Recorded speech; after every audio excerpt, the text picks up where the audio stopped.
Hello and welcome to the first episode of the Fiendish Minds podcast with me, Jack Rollins. Today, I'm lucky to have as my very first guest on the show, Alice J. Black. She's the author of The Doors, the Soul Seekers series, and the Demon Hunter series. I'm very lucky to count her as one of my friends. It was great to catch up with her, and I think you're going to love her.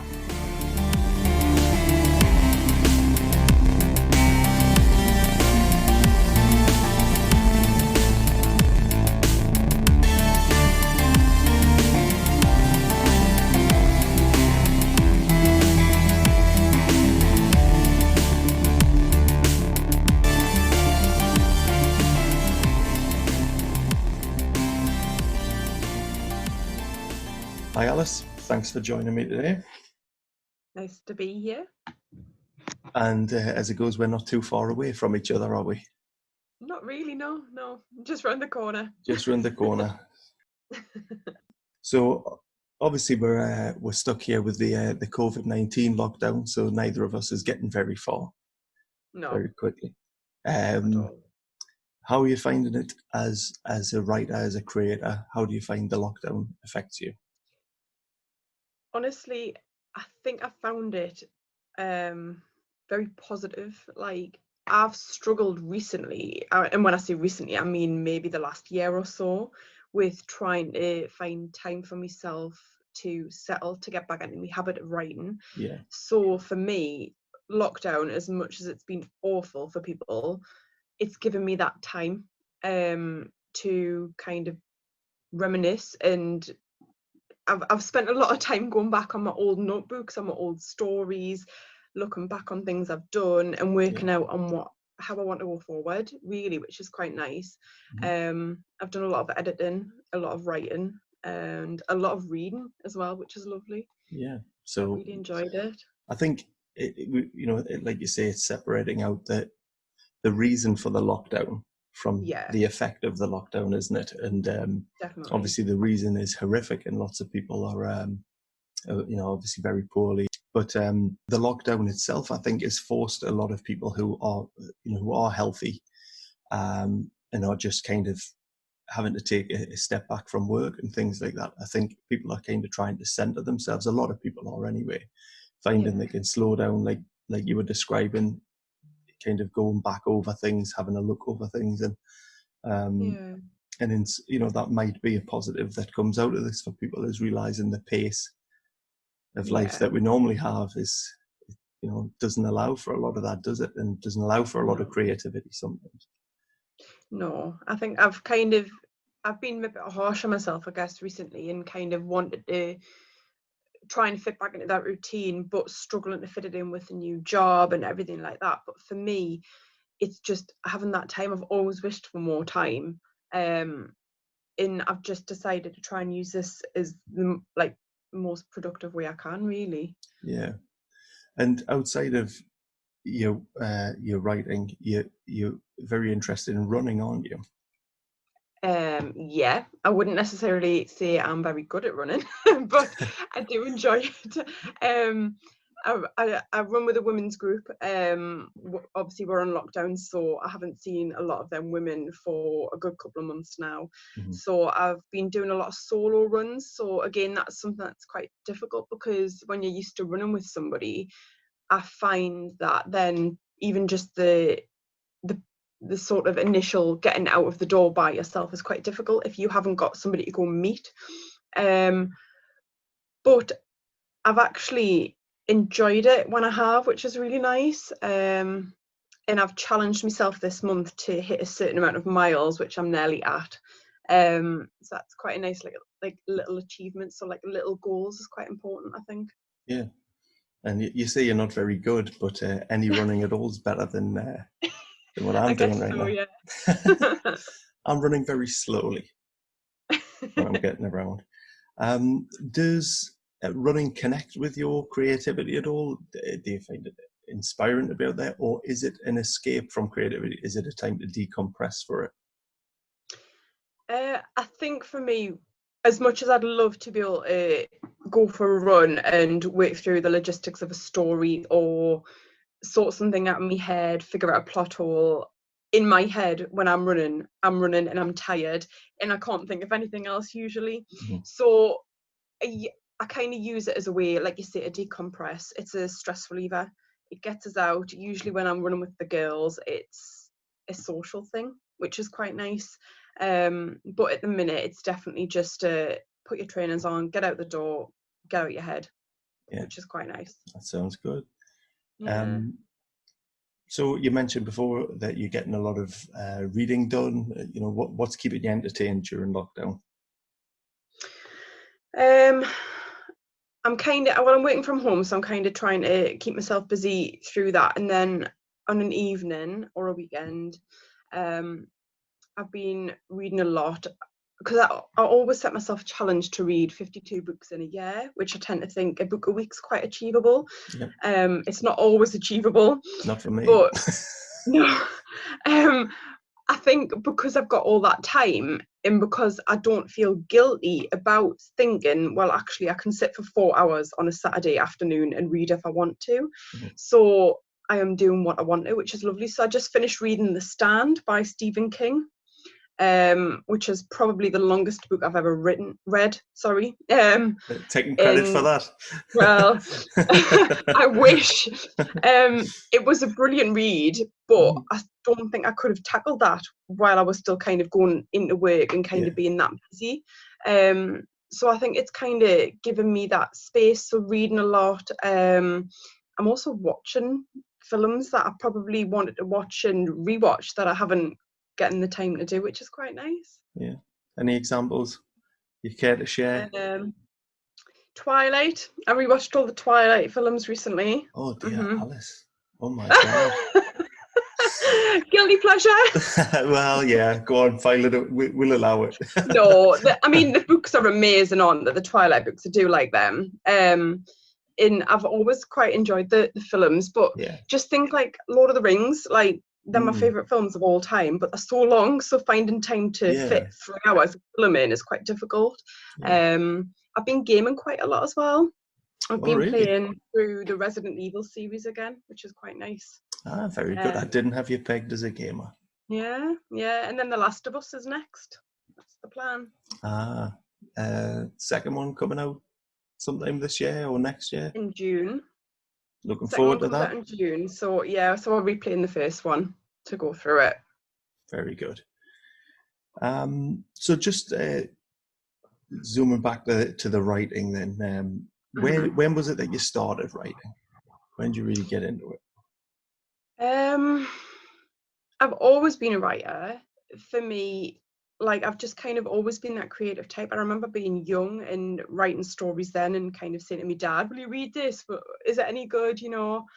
But I remember for me, my first sort of real taste of writing was The Doors, which is my first novel that came out. And when that originally started life, it was only a short story.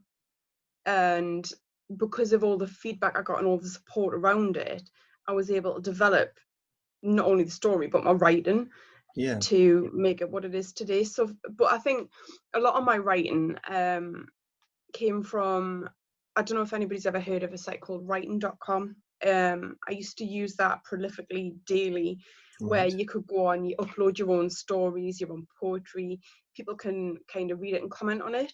And for me, that was my first taste of constructive criticism, which at a young age is quite difficult to take, but also very important. So I've kind of grown up knowing that is very much needed as a part of writing. So Twitter doesn't scare you now then? Not so much. I don't quite understand it, I will admit, but no, it doesn't scare me. So, I mean, that sounds, I've never actually encountered that site, and it's, you know, when you think writing.com, it should be pretty obvious. It shouldn't. They've kind of covered it all with their writing.com. But I've never heard of anybody using it, so I was unfamiliar with that resource. So did you tend to put on, did you put your poems on, did you put short stories on there, or was it chapters of The Doors as you were working through it? Bits of everything, really. I used to write a lot of short stories,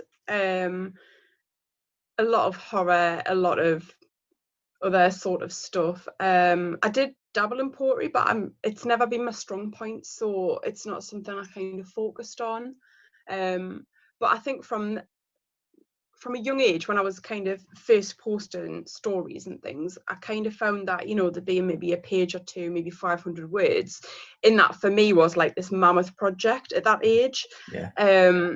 And then kind of reading what other people had written and commenting on that and getting a gist of what was wanted and what people like to read and what I enjoyed reading kind of helped me explore what I wanted to do further and sort of expand my writing sort of expertise, I guess.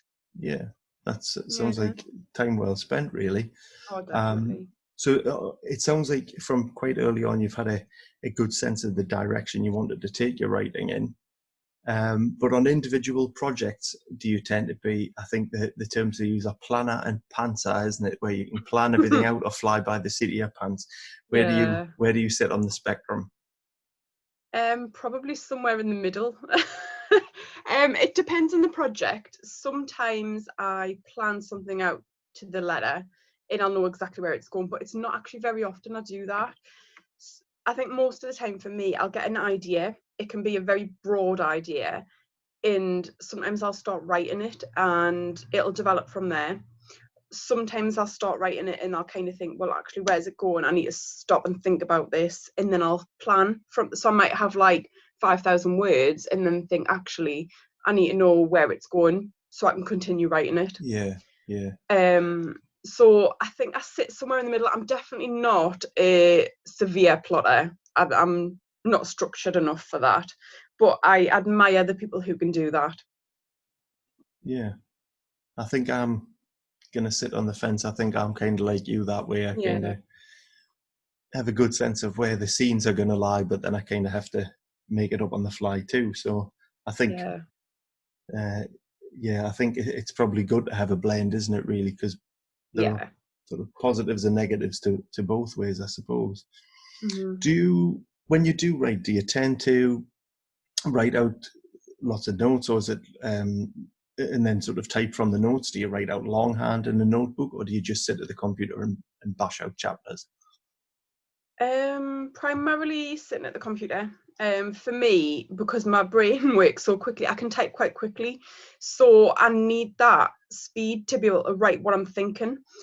Because what I find is when I'm handwriting, I can't keep up with what my thoughts are going through, which I find quite difficult. But I do sometimes handwrite. So if I'm out somewhere, because as a writer, everybody knows you carry a notebook. So if I'm out somewhere, if I get an idea, I can kind of just jot everything down, get it all out, so I'm not missing anything.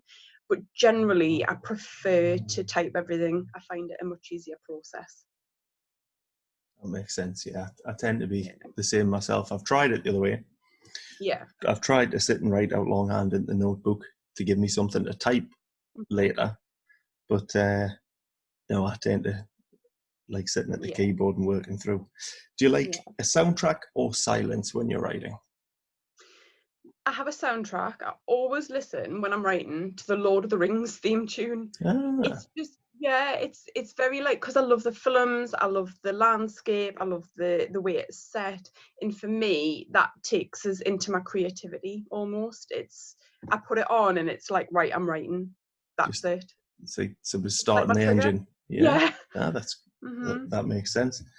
I had a similar thing with Yeah. some of the Hans Zimmer soundtracks, the Batman Yeah. films, of course, and Obviously, yeah. Inception, Interstellar, things like that. And like you say, it's just instantly kind of immerses you into that creative Yeah. mindset. So I've lost track of my next question.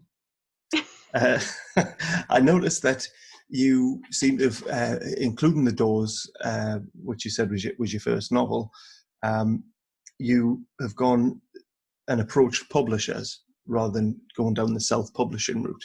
Have you ever been tempted to go down the self-publishing route? Have you done it with some of your projects, or is it all publisher-based?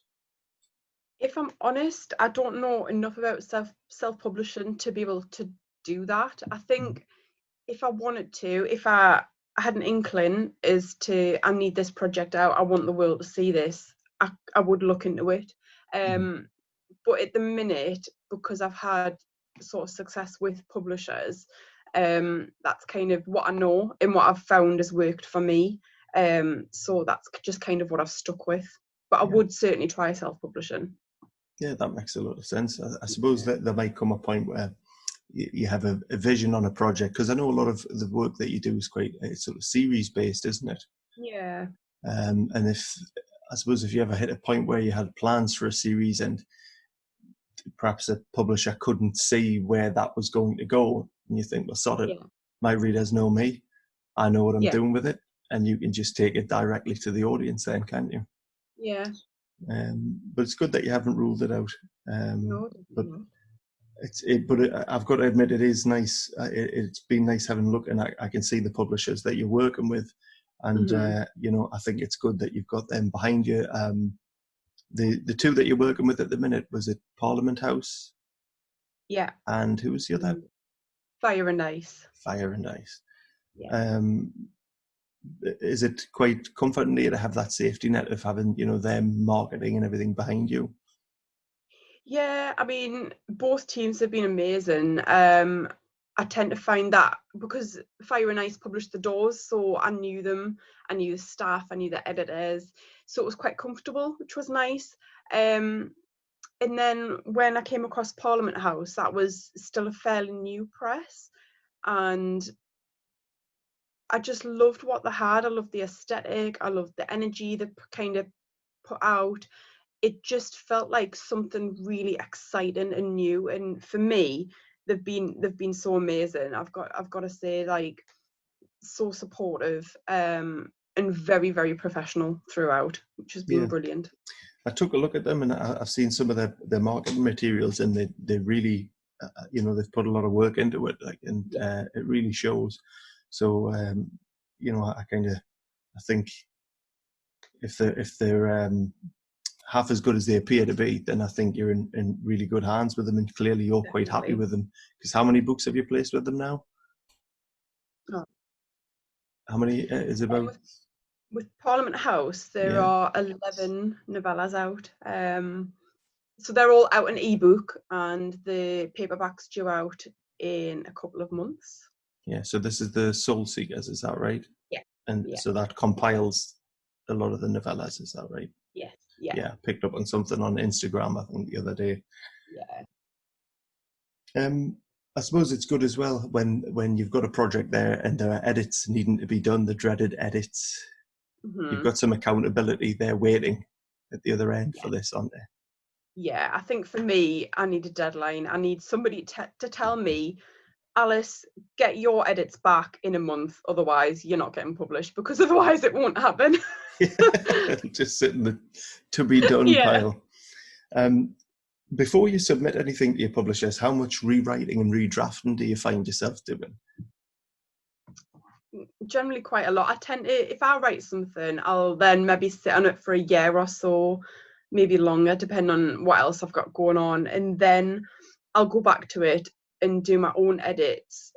In some places, completely overhaul it.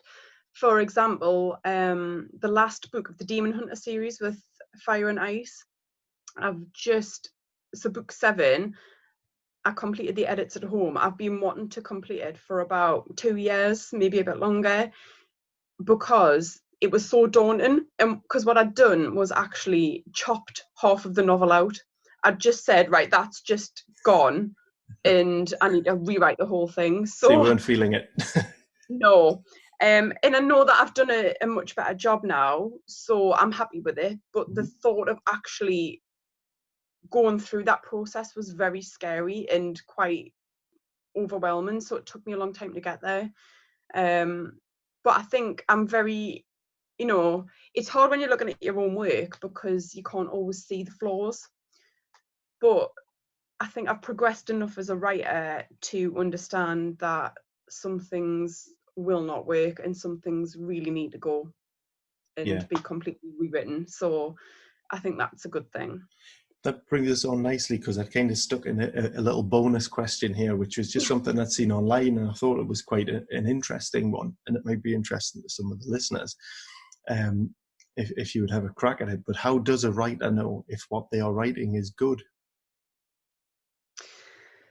That is a really difficult question, isn't It's it? odd, isn't it? It really got me Yeah. thinking too. But I think you've got it. You obviously know that. You might not know how to put it into words yet, yeah, but yeah, what you've just described, it shows that you have that instinct that you weren't happy with yeah. something. So I think for me, the thing is not to rush into things, because you might write something and think it's the best thing in the world, but actually thinking back on it, reflecting on it, and having that ability to kind of think, well, actually, would this stand up against this author or that author? Is it good enough for people to want to pick it up, to want to pick up book 2 and 3 and 4? For me, it's kind of about that. And I think I've found over the years, the fact that I've been able to read a lot of other authors, pick up on what they do, figure out what works, what doesn't, not like kind of tropes or themes or anything like that, just in terms of writing. yeah, But also things like writing.com were just an amazing resource for me, because all of those people on there who read your work and review it, most of them will do it because they want you to get better, and yeah. it's all so helpful. And I think when I first started going on that site, I must have been about 12 or 13. Wow. So yeah, so it was a long time ago, and I was getting that feedback at that point, and I kind of learned then that criticism was an important part of the writing process. So as much as it's awful to kind of put your novel out into somebody and say, how bad is it, that's a really important part of it too. But yeah, I guess so. And in terms of getting feedback after something's been released, do you read your own reviews when they pop up on Goodreads and Amazon? Do you check them out? No, not No. really. I try not to. I'll obviously see the odd one, and sometimes if I might see a good review or a lot of stars, I can't help myself. But I try not to focus on the fact that not everybody's going to love what I write, because that's okay. And I think you can focus too much on that, and if you do, it's going to drag you down a bit. Yeah, I guess So I try so. not to. Yeah. I think how how old were you when you released The Doors? 27. 27. Mm-hmm. I'm reading through the story at the minute. I'm about a third of the way through. Yeah. And I feel like it's really quite well placed in time. You know, the fact that the main character, she's one of the main characters, is Amanda, and it's Malcolm, isn't it? Mm-hmm. And Amanda we know that she's got CDs, which is very rare now, Yeah. increasingly rare. But things like you described, I have a friend bought like an Alter Bridge T-shirt Mm-hmm. and things like that, and I just wondered how much of Amanda is made of you. Possibly a little bit. Like maybe, I don't know, because I guess I listen to all that sort of music. I like rock, but I like quite heavy metal as well. So I don't think he's quite there yet, maybe down the line. But I think a lot of our curiosity and our creativity, I guess maybe I see myself in her a little bit. And I think The Doors was my baby, really. It was my first major sort of work. So I don't know, maybe there's a bit more of me in that than I thought. Yeah, Yeah. I think that's fair. I think given the age that you were when you were working on it, I think it's Mm-hmm. natural you would end up in there somewhere quite a bit. Yeah. And Amanda, she starts out. Well, she moves from our neck of the woods, doesn't she? She moves from the northeast, but moves Mm-hmm. quickly to Cornwall. And I wondered what made you choose to move the action to Cornwall instead of like more familiar ground up here. I don't think it was ever a conscious choice. For me, it was just the fact that this is where she lived, this is where she knew, and that's because maybe that was more because that's what I love, and I love sort of Newcastle, and she was taken away from that to somewhere so unfamiliar, which to me that is unfamiliar. So maybe it was a lot to do with that, now that you've pointed it out. And had you visited Cornwall before? Was there a reason? Was it just that's No. right at the far end of the map? Yeah, pretty much. That's fair enough. Yeah. So what's set to be your next release then? So the paperback for the Soul Seekers is coming out in the middle of July. So that's going to comprise all 11 novellas and a couple of extra short stories. So that's the next release. And then I'll have the Demon Hunter 5 novel coming out after that, I believe, but I haven't got a date for that yet. Date on that. For anybody who's finding you for the first time, where would you recommend they start reading your work? On social media and things? No, just like, what's the first book of yours they should buy? Just kind of get a feel for what you do. And I think The Doors, I think just because it's my first piece and it kind of, there's a little bit of darkness in there, but it's creative, it's fantasy based, it's an easy read, I would say. And that's maybe my starting point and my growth from there. I would, yeah, I think The Doors. Yeah, and it is very confidently written. Knowing that it was your first book out, I was quite, I shouldn't say surprised, because, you know, I know you can write, obviously, but, you know, it's, I think anybody's first published work, I think, you know, can be quite daunting, really, for, you know, the prospect of it, and sometimes you might hold something back in the writing. But no, I was surprised by the confidence and the pace and the structure of what I've read so far. You just kind of got stuck in there and just hammered it out, didn't you? So, so in terms of current projects, I know you were doing some editing on Demon Hunter 5, weren't you? You were getting some edits in a little while ago. Yeah. Are you putting fresh ink on the page on anything else? Not as such. I've got a project that I'd maybe written about 2 years ago that I've again wanted to edit for a long time, so I'm kind of going through that.